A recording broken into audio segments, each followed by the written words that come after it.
Y este mes venimos hablando de la familia, hablamos de los matrimonios, hablamos del noviazgo, tuvimos ayer una conferencia sobre matrimonios y hoy vamos a seguir para cerrar esta serie hablando de la familia y la importancia de la familia para el Señor. Pero vamos a comenzar orando para que el Señor sea exaltado y vamos a pedirle que nos ayude a escuchar su palabra, a estar atentos. Oremos. Señor, queremos darte muchísimas gracias por permitirnos estar en esta mañana reunidos en este lugar. Gracias por cada una de las personas que pudo venir. Gracias, Señor, por las personas que pueden escuchar este mensaje a través de las redes. Señor, gracias por la tecnología. Y, Señor, que tú seas exaltado en el mensaje y exaltado en nuestros corazones, con reverencia para escucharte como hablábamos. Señor, habla a nuestros corazones, habla a través de tu palabra. Y que podamos conocer más a Jesucristo, su evangelio, y que podamos ponerlo en práctica. Señor, que tú puedas obrar. Tú conoces cada una de las situaciones aquí representadas y pedimos, Señor, que tú puedas tomar control, que puedas obrar para que podamos exaltarte en todo. Señor, te amamos y dejamos este tiempo en tus manos, en el precioso nombre de Jesucristo, nuestro Salvador. Amén. Amén. Nosotros sabemos que hay muchas especies que están en peligro de extinción, pero hoy quiero hablar de una especie en particular que está en grave peligro de extinción. Se llama el culto familiar. El culto familiar ha sido un pilar fundamental en la transmisión de la fe cristiana de generación a generación y siempre ha sido un faro de luz en medio de la oscuridad, independientemente de las adversidades o de los enemigos que la cultura, la sociedad tuviera. El culto familiar siempre fue como un faro de luz que guiaba a las familias. El culto familiar es una práctica vibrante y esencial en la vida cristiana diaria, pero al igual que algunas especies de animales, estas especies prosperaron en su hábitat natural en un momento, como el rinoceronte de Sumatra o el tigre de Bengala, pero hoy se encuentran en grave peligro de extinción. ¿Por qué? Porque perdieron el hábitat natural por la caza furtiva y hoy están a punto de desaparecer. El culto familiar ha sido víctima de la modernización, de la distracción tecnológica, de la secularización, la falta de tiempo, las miles de ocupaciones diarias que tenemos, la influencia de la cultura anticristiana. Todo esto ha contribuido para que el culto familiar sea cada vez menos frecuente, casi desapareciendo. Por ende, al igual que estas especies mencionadas, está en grave peligro de extinción. Hoy en día hay grandes esfuerzos por estas especies, para que no terminen desapareciendo, como el mamut u otras que ya no están en la tierra con nosotros. Y el reavivamiento del culto familiar requiere dedicación y esfuerzo, pero sobre todo una firme convicción de la importancia que tiene la fe transmitida de generación a generación. Entonces, el mensaje de hoy es un intento por convencernos de la importancia que tiene y de que el culto familiar no es opcional. Entonces, ya sea que estés casado, que tengas hijos, que seas soltero, que estés solo, que seas cristiano hace mucho tiempo o no, debemos de aprender la importancia de la devoción diaria a Dios, individualmente y familiarmente. Y para eso me gustaría que comencemos con Deuteronomio 6, del 4 al 7. Deuteronomio 6, del 4 al 7.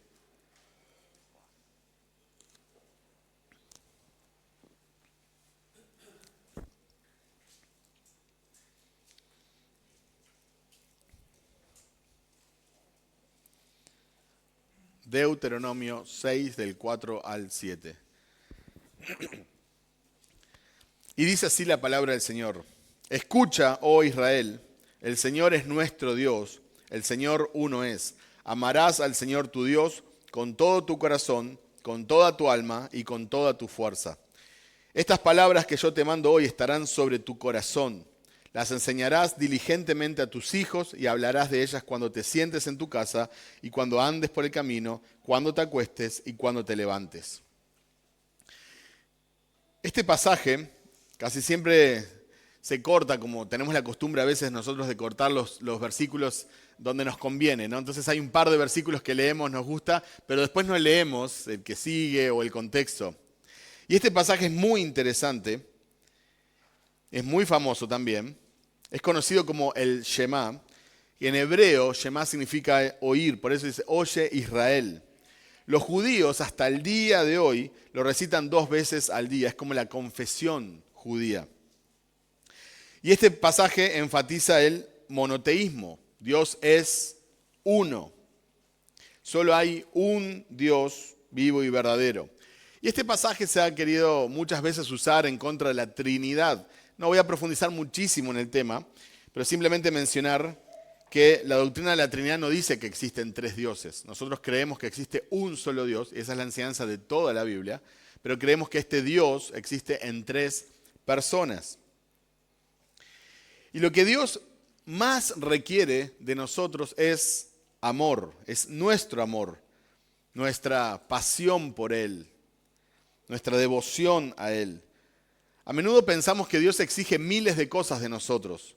Nuestro dinero, nuestro tiempo, nuestro esfuerzo, nuestra voluntad, nuestra sumisión. Pero lo que Dios realmente quiere es nuestro amor, nuestra devoción a Él.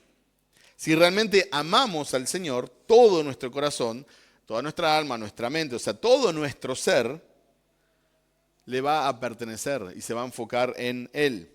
Si le damos al Señor todo nuestro dinero, todo nuestro tiempo, todo nuestro esfuerzo, nuestras buenas obras, pero lo hacemos sin amor, por cualquier otra motivación, entonces de nada sirve.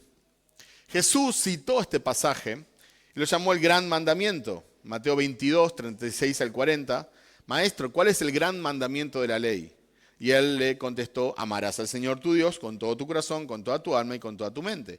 Este es el grande y primer mandamiento. Y el segundo es semejante a este, amarás a tu prójimo como a ti mismo. De estos 2 mandamientos dependen toda la ley y los profetas. Voy a hacer una mención más adelante sobre este pasaje durante el mensaje. Volviendo a Deuteronomio, Dios quería que su palabra fuera enseñada de generación a generación. Y esa es la parte que nosotros normalmente no citamos. El texto dice, estas palabras que yo te mando hoy estarán sobre tu corazón, las enseñarás diligentemente a tus hijos y hablarás de ellas cuando te sientes en tu casa y cuando andes por el camino y cuando te acuestes y cuando te levantes. En otras palabras, en todo tiempo, ¿qué? Le enseñarás esta ley, estas palabras del Señor, los mandamientos del Señor a tus hijos.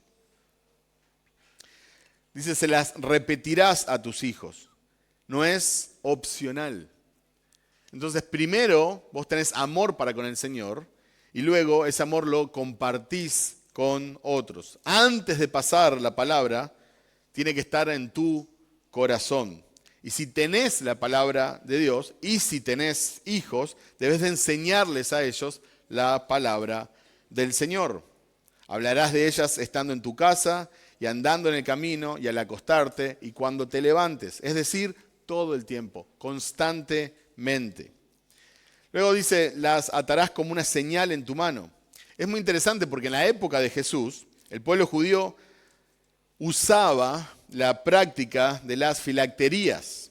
¿Qué son las filacterías? Son pequeñas cajas que contienen pergaminos con escrituras. Y estas estaban sujetas a la frente o a la mano con correas de cuero. Pero Jesús condenó esta práctica. ¿Por qué? Porque los fariseos hacían cajas grandes, costosas, vistosas, para mostrar cuán espirituales eran. Entonces se estaba perdiendo el corazón del pasaje del mandamiento. Usaban esto no como un recordatorio para su familia, para pasarle a sus hijos, a los hijos de sus hijos, sino para mostrarse a la sociedad cuán espirituales eran. Hoy en día también hay muchos hogares que tienen una Biblia abierta. Vas en nuestro país, llegás a locales comerciales que tienen una Biblia abierta. Y si vas muy seguido, siempre está el mismo pasaje. Y tiene polvo. No es porque están estudiando la palabra. es porque creen que es un amuleto y que tener la palabra va a dar suerte o bendición o algo similar. Pero no es este el corazón del pasaje. Tiene que haber amor al Señor, tiene que haber un estudio de su palabra, tiene que haber devoción al Señor. Y desde esa devoción, desde esa pasión y desde ese amor con todo mi ser que tengo al Señor, porque Él me amó primero, como escuchamos hoy en la bienvenida y como escuchamos ayer en la conferencia de matrimonios, desde ese amor yo quiero compartirle a mis hijos. Ahí es donde recuerdo las palabras de Jesús. El primer mandamiento va de la mano con un segundo mandamiento. Amarás a tu prójimo como a ti mismo. Hay mayor amor que compartir el mensaje de la palabra de Dios. Hay mayor amor que querer que tus hijos conozcan ese amor que has experimentado. O ciertamente no, y es muy egoísta si de verdad decimos conocer al Señor, no compartirlo con nuestros seres queridos. Dios quiere ser amado y enseñado en las familias. Es un mandamiento del Señor amarlo con todo nuestro ser. Y también es un mandamiento enseñarlo a nuestros hijos. Por eso digo una y otra vez, no es opcional. Si sos papá, si tenés hijos, tenés que compartir con tus hijos las enseñanzas del Señor. Y se las debemos de recordar todo el tiempo a nuestros hijos. Pero lamentablemente, muchas familias están dejando de lado a Dios de sus hogares. Es como si cerramos la puerta y Dios no puede entrar. Si salimos, está bien, si vamos a la iglesia, está bien, pero Dios dentro del hogar no, porque hay muchas cosas que hacer, entonces como que está todo bien, ¿no? Está ahí, no es que lo echamos, pero está ahí, como está ahí. Si salgo contigo, pero acá en casa no. Me dirán exagerado. Bueno, vamos a ir analizando, creo que realmente es lo que pasa. Dejamos a Dios fuera de nuestras iglesias. Y no me refiero tener a Dios por tener una Biblia en tu casa o por tener un cuadrito que dice algo de Dios o tener un crucifijo. Entendemos que es un poquito más profundo. No tratamos a la Biblia, o tratamos, mejor dicho, la Biblia como si no tuviera nada que enseñarnos sobre cómo ser familia. Hemos dejado a Dios fuera de nuestras decisiones por muchísimo tiempo. Después nos quejamos por qué el matrimonio no funciona, por qué nuestros hijos son rebeldes, por qué no encontramos felicidad, por qué no podemos estar unidos o por qué pasa ciertas cosas. Hubo una época donde la palabra de Dios era el centro de la familia. Toda la familia se sentaba en las noches a estudiar las Escrituras. El padre de familia leía y explicaba las Escrituras a su familia, a su esposa y a sus hijos. Pero luego llegó la enciclopedia. Y las familias cambiaron el tiempo de Biblia por las enciclopedias. Porque compraron esta mentira, que era mejor saber un poquito de muchas cosas que simplemente estar abocados a un libro que el Señor nos dejó. Entonces, inocentemente, disimuladamente, poquito a poquito se fue cambiando esta práctica de estudiar la palabra en familia cada noche por la enciclopedia. Luego llegó la televisión y la gente dejó de leer las enciclopedias. Se seguían reuniendo por las noches, pero para ver programas de televisión. Creían que no tenía nada de malo un poco de diversión antes de ir a la cama. Pero luego llegaron las computadoras, los videojuegos, los celulares. Y ahora la familia vive bajo el mismo techo, pero cada uno está en su mundo. Los miembros de la familia viven juntos, pero son perfectos desconocidos. Aún en el matrimonio, se acuestan y cada uno está con su celular. Sus hijos, cada uno en su cuarto, con videojuegos. O están en la sala y están con el celular. ¿Es verdad o es mentira? No me tienen que contestar. Pero todo comenzó con, un poco de diversión, no es malo. Pero, ¿cuál era el costo? Dejar la palabra de Dios de lado. Al punto que si hoy en día nosotros escuchamos que una familia todas las noches se reúne a leer la palabra y a orar, en nuestra mente, en la gran mayoría de nuestras mentes vamos a pensar, qué fundamentalistas, qué puritanos, qué religiosos, qué exagerados. Sin duda que esos niños no tendrán ni vida, deben estar aburridos, vestidos de negro todo el día, sin videojuegos, deben vivir en el 1600. ¿Verdad o mentira? Eso es lo primero que viene a nuestra mente. Y la pregunta más importante de todas, la pregunta más intrigante es, ¿dónde quedó la palabra de Dios en la vida familiar? Y me refiero a familias cristianas que profesan a Cristo. ¿Dónde quedó la Biblia en las familias cristianas? Debemos volver al culto familiar. El culto familiar es llamado de diferentes formas. A veces es llamado devoción familiar, a veces es llamado altar familiar. Realmente el nombre no importa. Lo que estamos hablando es un tiempo en familia. No es el estudio bíblico de la iglesia, no es el culto de la iglesia, no es el estudio bíblico entre amigos. Es un tiempo en familia donde exaltamos a Cristo juntos. Oramos, cantamos, leemos la palabra, intercedemos por misioneros, instruimos a nuestros hijos. Para eso existen los catecismos, donde hay personas que se dedicaron a hacer doctrina en forma de preguntas para que nosotros le podamos preguntar a nuestros hijos y nuestros hijos aprendan. Yo pensé que el catecismo era algo de la Iglesia Católica que haces antes de tomar la primera comunión, pero no. El catecismo es la enseñanza que nosotros le podemos dar a nuestros hijos. Contestamos sus excelentes preguntas. Se van a maravillar cuando ustedes empiezan a hablar de la Biblia con sus hijos, la cantidad de preguntas que tienen y la brillantez de las preguntas que hacen. Son hermosas, pero nos desafían. Hay preguntas que nos hacen pensar y tenés que sentarte y tomarte el tiempo a veces de estudiar la palabra o contestar en momentos si sabés, pero profundizar, y eso genera curiosidad en ellos. Hermanos, Dios tiene que volver a estar en el centro de nuestras familias. Y quizás está de más decirlo, pero es obvio que esto tiene que comenzar cuando sos soltero. Entonces, si sos soltero, no tenés que esperar a tener hijos. Vos tenés que conocer las palabras para el día de mañana, conocer la palabra, la escritura, para poder enseñar a tus hijos.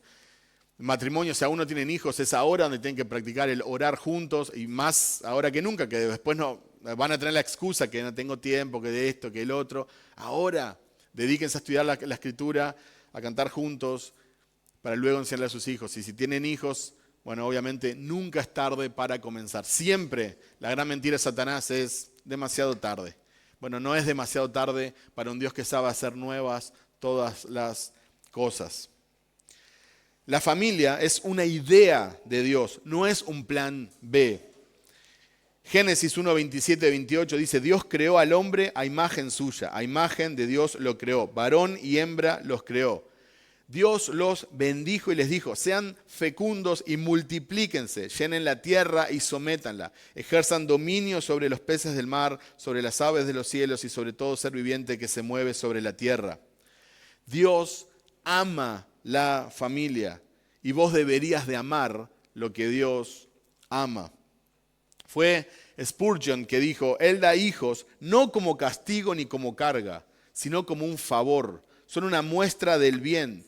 Si los hombres saben recibirlos y educarlos. Son bendiciones dudosas solo porque somos personas dudosas. John Bunyan, quien escribió El progreso del peregrino, dijo, la familia es un tesoro terrenal que debemos valorar. A través de la crianza de nuestros hijos en la fe, estamos contribuyendo al crecimiento del reino de Dios en la tierra. Es algo revolucionario. La gente cree que para hacer una revolución y para cambiar gobiernos y para cambiar sociedades tenés que hacer marchas, tomar las armas, formar una guerrilla, tener un ejército paramilitar.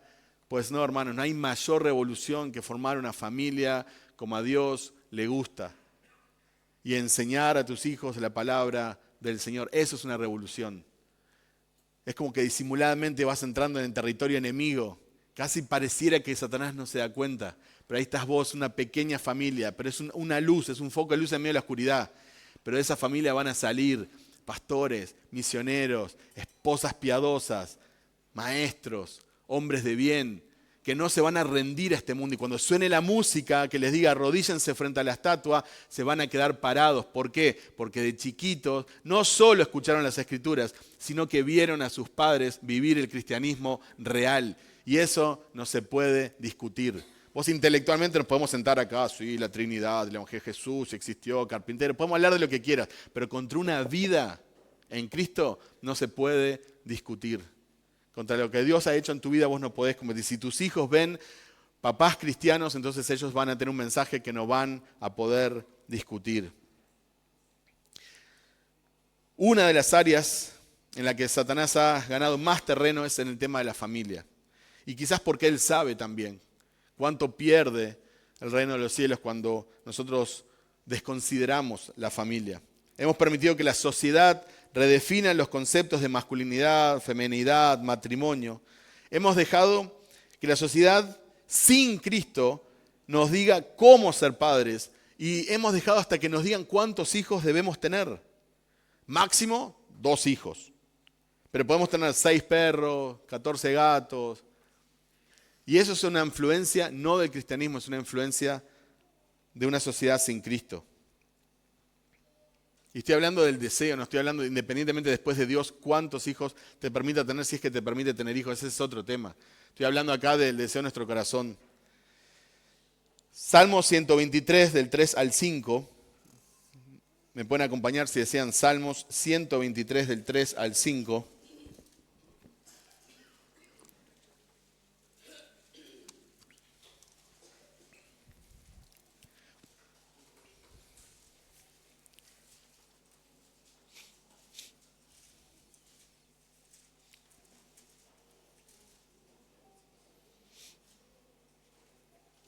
Salmos 123 del 3 al 5 dice: un don del Señor son los hijos y recompensa es el fruto del vientre.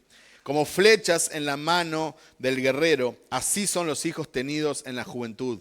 Bienaventurado el hombre que de ellos tiene llena su aljaba. No será avergonzado cuando hable con sus enemigos en la puerta. Entonces, la palabra del Señor dice que los hijos son una bendición, que son un privilegio. Dios dice que es bueno tener hijos en la juventud. Y Dios dice que es bueno, que es una bendición tener muchos hijos, llenarse de ellos. Entonces, ¿a quién le animamos nosotros, especialmente a los jóvenes? A casarse, a tener muchos hijos y a tener una familia para la gloria de Dios. Para la mayoría de las personas, los hijos son una molestia. Es todo lo contrario a lo que dice la palabra de Dios. Y vos tenés que decidir a quién le vas a hacer caso. Si le vas a hacer caso a lo que dice la palabra de Dios o si le vas a hacer caso a lo que dice la sociedad. La sociedad te dice, tener hijos es muy caro. Si tenés hijos no vas a poder estudiar. No vas a poder terminar tu carrera. No vas a poder trabajar tanto. Especialmente a las mujeres se les llena con estos mensajes. Si tenés hijos vas a engordar. Te van a quedar marcas. Si tenés hijos no vas a poder salir a farrear tanto. Pero la palabra de Dios, por ejemplo, en 1 Timoteo 5:14 dice: quiero pues que las viudas jóvenes se casen, críen hijos, gobiernen su casa, que no den al adversario ninguna ocasión de maledicencia. Entonces, por un lado, la palabra de Dios nos dice, vimos Antiguo Testamento, es una bendición, llenate de hijos. Es un privilegio que Dios te da. Qué bueno el hombre, es como un guerrero que está lleno de flechas, va a poder enfrentarse a cualquiera. Vamos al Nuevo Testamento, por ejemplo, y usé solo como un ejemplo, hay muchos otros pasajes. Pablo le dice a la joven, sos viuda, joven, casate, tené hijos, cuida tu hogar. ¿A quién le vamos a hacer caso? ¿A la palabra de Dios o le vamos a hacer caso a la sociedad? ¿Qué es lo que le enseño yo personalmente a mis hijos para cuando sean adultos? Que se casen, que tengan hijos y que sirvan al Señor. Todo lo demás es secundario. Dios dio muchas instrucciones para la familia, pero por alguna causa desconocida hemos dejado a Dios fuera de nuestros hogares. Fíjense algunos pasajes más de lo que hablan de la familia. El famoso Proverbios 22:6, instruye al niño en el camino correcto y aún en su vejez no lo abandonará. Efesios 6 del 1 al 4, hijos, obedezcan a sus padres en el Señor, porque esto es justo. Honra a tu padre y a tu madre, que es el primer mandamiento con promesa, para que te vaya bien y para que tengas larga vida sobre la tierra. Y ustedes, padres, no provoquen a ira a sus hijos, sino críenlos en la disciplina e instrucción del Señor. Miren qué hermoso, le habla a los padres, le habla a los hijos, le habla a las viudas. La Biblia está llena de pasajes y escogí unos pocos. 1 Timoteo 5, 3, 4 dice, honra a las viudas que en verdad son viudas, Pero si alguna viuda tiene hijos o nietos, que aprendan estos primero a mostrar piedad para con su propia familia y a recompensar a sus padres, porque esto es agradable delante de Dios. Le instruye incluso a los hijos y los nietos de las viudas a que tienen que hacerse responsables de ellas. Hermanos, lo que podemos ver es que la familia está en el corazón de Dios. Y hay una razón, creo que es principal, por cual la familia está en el corazón de Dios. Y es porque Dios quiere que el evangelio esté en el medio de la familia, en el centro de la familia, en el corazón de la familia. Lo voy a decir una vez más, la familia está en el corazón mismo de Dios, porque Dios quiere que el evangelio esté en el corazón mismo de la familia. En Éxodo 10, del 1 al 2, dice: entonces el Señor dijo a Moisés: preséntate a Faraón, porque yo he endurecido su corazón y el corazón de sus siervos, para mostrar estas señales en medio de ellos, y para que cuentes a tu hijo y a tu nieto cómo me he burlado de los egipcios y cómo he mostrado mis señales entre ellos, y para que ustedes sepan que yo soy el Señor. Ahora, presten atención, qué interesante este pasaje. A muchas personas les llama la atención que Dios ha endurecido el corazón de Faraón. Esto lo dice acá, lo retoma Pablo en Romanos. En más de una ocasión se habla de esto. Y muchos discuten si Dios simplemente retiró su gracia sobre Faraón y lo dejó ser, o si activamente Dios hizo que el corazón de Faraón fuera menos sensible como parte de su juicio. Pero el punto de este pasaje no es perdernos en debates teológicos interminables. El énfasis de este pasaje es que Dios va a mostrar su gloria, su poder y su misericordia a través de la liberación de su pueblo, que era esclavo, en Egipto. Ese es el énfasis. Dios va a mandar un juicio contra sus enemigos y va a rescatar por gracia a su pueblo. Pero presten atención, ¿cuál es nuestra responsabilidad? Voy a leer una vez más el pasaje. Éxodo 10 del 1 al 2. Entonces el Señor dijo a Moisés: preséntate a Faraón, porque yo he endurecido su corazón y el corazón de sus siervos para mostrar estas señales mías en medio de ellos. Y para que cuentes a tu hijo y a tu nieto cómo me he burlado de los egipcios y cómo he mostrado mis señales entre ellos, y para que ustedes sepan que yo soy el Señor. ¡Qué hermoso!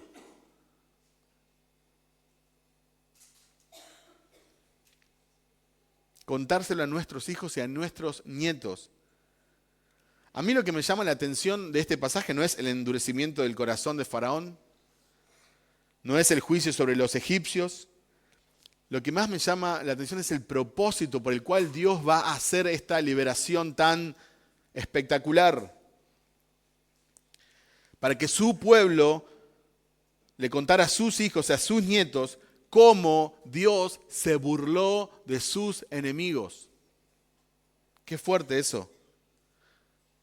Y en la última plaga, el ángel destructor iba a matar a todos los primogénitos. Pero Dios instruyó a su pueblo, al pueblo que fue objeto de su misericordia, porque no es que el pueblo judío era más bueno, era más santo, no pecaba, o era mejor que el pueblo egipcio.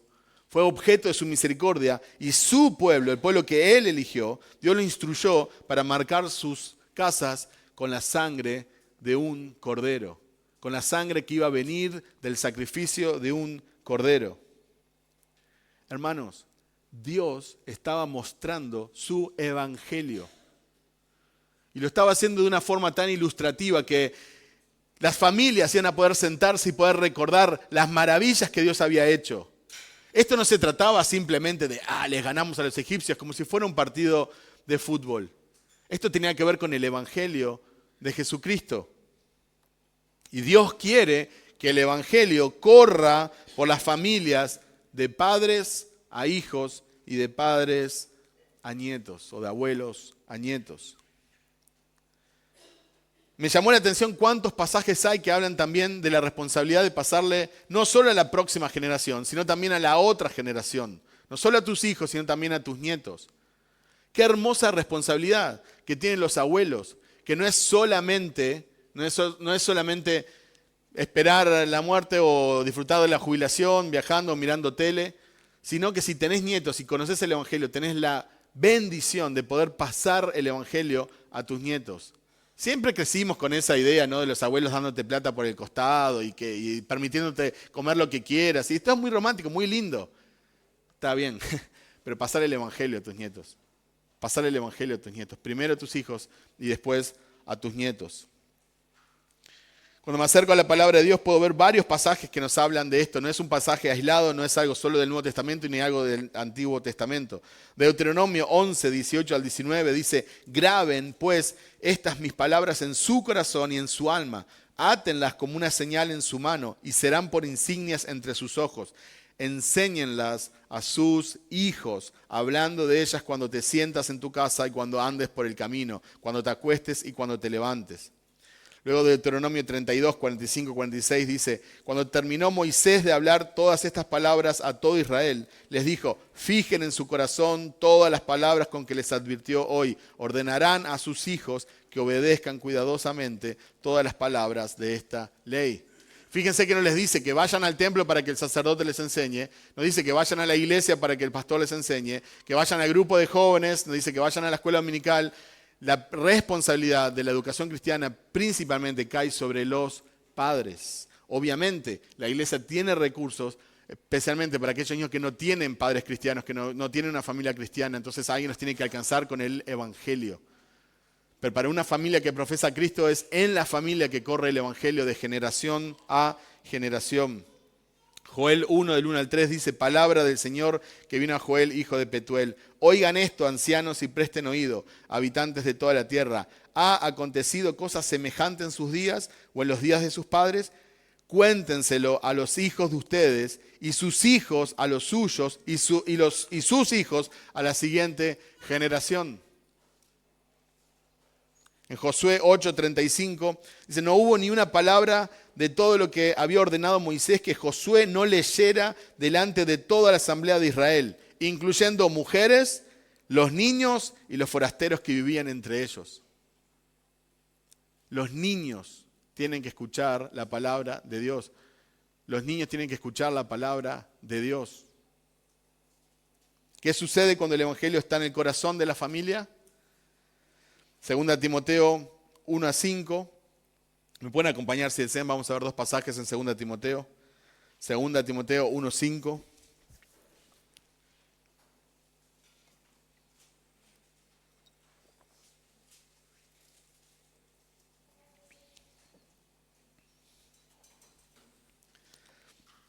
Segunda Timoteo 1:5 dice: porque tengo presente la fe sincera que hay en ti, la cual habitó primero en tu abuela Loida y en tu madre Eunice, y estoy seguro que en ti también. Pablo le está escribiendo a este joven Timoteo. Le dice: la fe que vos ahora tenés, esta fe sincera, una fe verdadera, esta fe habitó primero, estuvo primero con tu abuela y estuvo también con tu madre.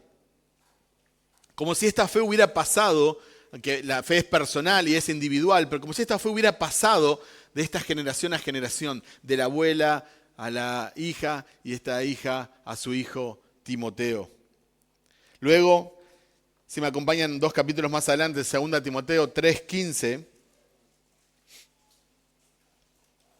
2 Timoteo 3:15. Le dice a Timoteo: y que desde la niñez has sabido las sagradas escrituras, las cuales te pueden dar la sabiduría que lleva a la salvación mediante la fe en Cristo Jesús. Y ahí viene el famoso pasaje, porque toda la escritura es inspirada por Dios y útil. Gloria a Dios. Pero tiene que pasar de familia en familia, tiene que pasar de generación en generación, tiene que pasar de padres a hijos y aún a sus nietos. J.A. James dijo: la influencia silenciosa de la conducta de los padres es mucho más grande, ya sea para bien o para mal, que la mayoría de los padres son conscientes de ello. Usted enseña por lo que dice, usted influye por lo que hace y también por lo que usted no dice y por lo que no hace. Si vos no vas a la iglesia, tu hijo va a entender que ir a la iglesia no es importante. No importa que le digas. La Biblia dice que no hay que dejar de congregarse como algunos tienen por costumbre. Te está viendo. Si vos no lees la Biblia, tus hijos van a entender que leer la Biblia no es importante. Si vos no orás, tu hijo va a entender que la oración no es importante. En otras palabras, no se trata de lo que decís, que es importante enseñar, claro que sí. Pero lo que importa es lo que ven en vos, lo que ven en vos. Si ven cosas malas, hay una gran tendencia a que repitan esas cosas malas. Y aunque esas cosas malas los lastimen y ellos odien esas cosas, hay algo en el comportamiento humano que es que terminamos haciendo aquello que tanto odiamos y que tanto nos lastimó. Por el contrario, si ellos ven un ejemplo piadoso de familia, entonces ellos van a tener una gran tendencia a poder replicar la misma fe que vieron en nosotros. James Smith dice, oh padres, tengan cuidado de lo que están enseñando a sus hijos con su ejemplo. Tú estás siempre influenciándolos, para bien o para mal. Tú estás llevándolos a ellos al cielo o al infierno. No pasa un solo día sin que usted produzca impresiones, quizás impresiones permanentes, ya sean buenas o malas. Por eso, primero, ama al Señor tu Dios con todo tu ser. Y luego, naturalmente vas a querer que tus hijos experimenten ese amor. Recordá, Jesús al citar este pasaje citó el segundo gran mandamiento, ama a tu prójimo como a ti mismo. ¿Realmente amás a tus hijos? ¿Realmente te importa dónde van a pasar la eternidad? Quizás la pregunta de fondo es, ¿hay alguna muestra de amor más grande que compartir el mensaje que da perdón, libertad y esperanza? Si es tan importante para nosotros, ¿por qué no lo compartimos con los seres que más amamos? Me gustaría que me acompañen a Salmos 72 del 1 al 8. Salmos 78, 1 al 8.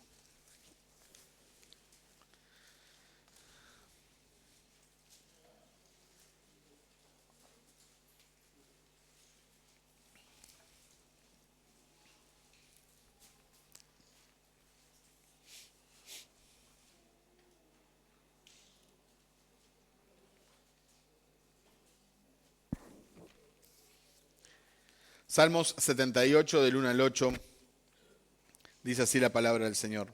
Escucha, pueblo mío, mi enseñanza. Inclinen ustedes su oído a las palabras de mi boca.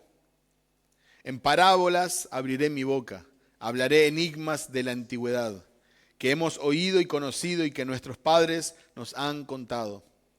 No lo ocultaremos a sus hijos, sino que contaremos a la generación venidera las alabanzas del Señor, su poder y las maravillas que hizo. Porque Él estableció un testimonio en Jacob y puso una ley en Israel, la cual ordenó a nuestros padres que enseñaran a sus hijos, para que la generación venidera lo supiera, aun los hijos que habían de nacer, y estos se levantaran y lo contaran a sus hijos, para que ellos pusieran su confianza en Dios y no se olvidaran de las obras de Dios, sino que guardaran sus mandamientos y que no fueran como sus padres, una generación porfiada y rebelde, generación que no preparó su corazón y cuyo espíritu no fue fiel a Dios. Hermanos, el evangelio, la devoción a Dios, el culto familiar, sana también. Quizás muchos de nosotros no venimos de un hogar cristiano, pero ahora somos cristianos. Entonces tenés una responsabilidad ahora para con las generaciones que vienen. Quizás conociste al Señor de grande y tus hijos ya son grandes, pero tenés nietos.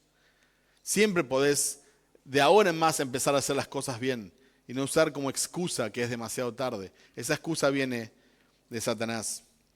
Otra excusa que dan los padres es que los hijos son demasiado traviesos, demasiado cabezudos, o que no se puede, que no se quedan un minuto. Bueno, obviamente eso lleva disciplina. Cuando hablamos del culto familiar, lo que hablamos es un tiempo de devoción a Dios. No, a veces dura 20, 25 minutos. No estamos hablando que tiene que durar 1 hora y media, 2 horas todas las noches. Lo que estamos hablando es que puedan juntarse a estudiar las Escrituras, que puedan cantar una canción, que puedan pedir, si tienen pedidos de oración, que puedan contestar sus preguntas. Y van a disfrutar muchísimo. Y eso poco a poco va a ir generando una disciplina en los niños. Por supuesto, cuanto más chiquitos son, mejor. Pero obviamente más les va a costar tener atención. Pero uno va moldeando esas cosas. Entonces, para terminar con esto, porque no es una clase tampoco de cómo educar a nuestros niños, pero sí quiero darles un ánimo, no solo a tener este tiempo de devoción con Dios en familia, sino también a orar por sus hijos y cuidar a sus hijos y disciplinar a sus hijos. Y a recordar que sus hijos necesitan nacer de nuevo, que sus hijos necesitan salvación. Quiero citar el caso, lo he citado anteriormente porque realmente me gusta mucho, que es Susanna Wesley, que es la mamá de John y Charles Wesley. Ella nació en 1669, murió en 1742. Charles Wesley fue un gran escritor de himnos y John Wesley fue un teólogo. Susana experimentó muchas dificultades a lo largo de su vida. Tuvo 19 hijos. Sí, me escucharon bien, 19 hijos. Pueden hacer los chistes de que no había Netflix, no había tele. Pero solo 10 de ellos llegaron a la edad adulta. Su esposo la dejó a ella y a sus hijos durante más de un año debido a una disputa. Para que vean que no tuvo una vida fácil. Su esposo estuvo 2 veces en prisión debido a problemas financieros. La falta de dinero era una continua lucha para Susana.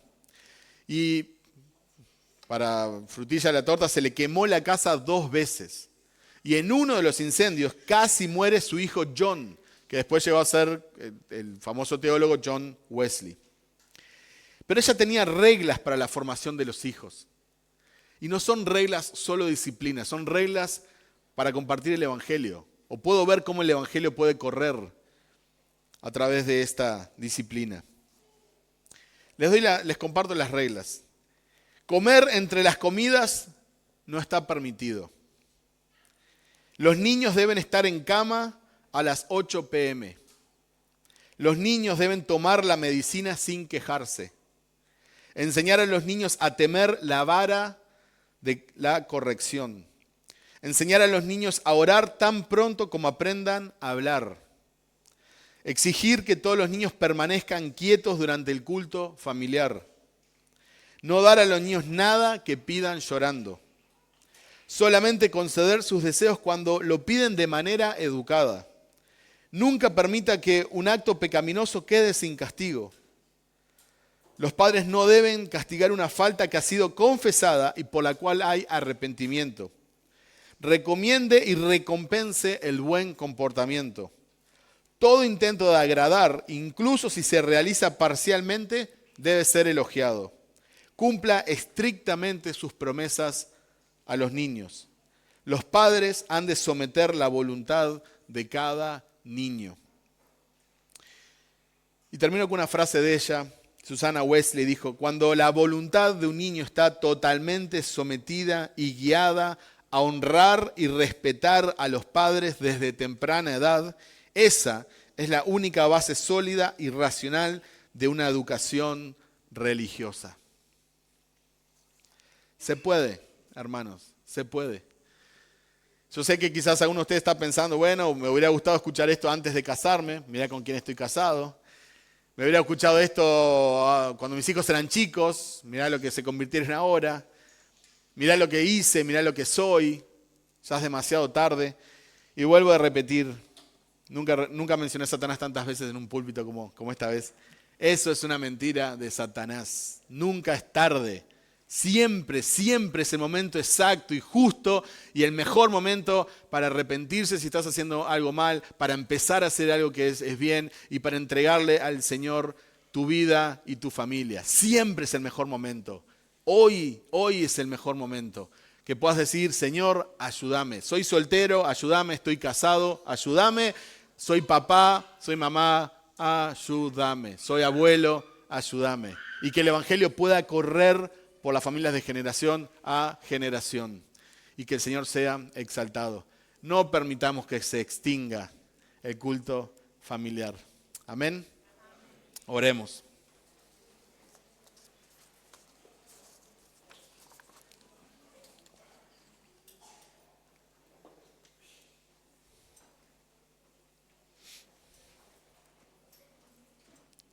Señor, queremos darte muchas gracias por la posibilidad de escuchar tu palabra. Y gracias, Señor, por esta serie que pudimos tener este mes, por la conferencia de ayer. Señor, nosotros sabemos que a ti te importa la familia y nosotros queremos, Señor, también que darle la importancia que tú le das. Y, Señor, y queremos tomar las riendas de nuestra familia. Y no queremos, Señor, que la sociedad enseñe. Queremos que poder permanecer en tu palabra, permanecer en tus mandamientos, profundizar en el Evangelio, Señor. Ayúdanos, Señor, y guía a cada una de las personas aquí, Señor, en su soltería, en su matrimonio, en su paternidad, Señor, que tú les puedas guiar y que les puedas dar luz y esperanza, Señor, y que podamos ver tu gloria, Señor, en nuestras familias. Señor, ayúdanos a amarte con todo nuestro corazón, con toda nuestra alma, con toda nuestra mente, con todo lo que somos. Y ayúdanos a pasar, Señor, tu palabra a la próxima generación. En tu nombre oramos, Señor. Amén. Amén.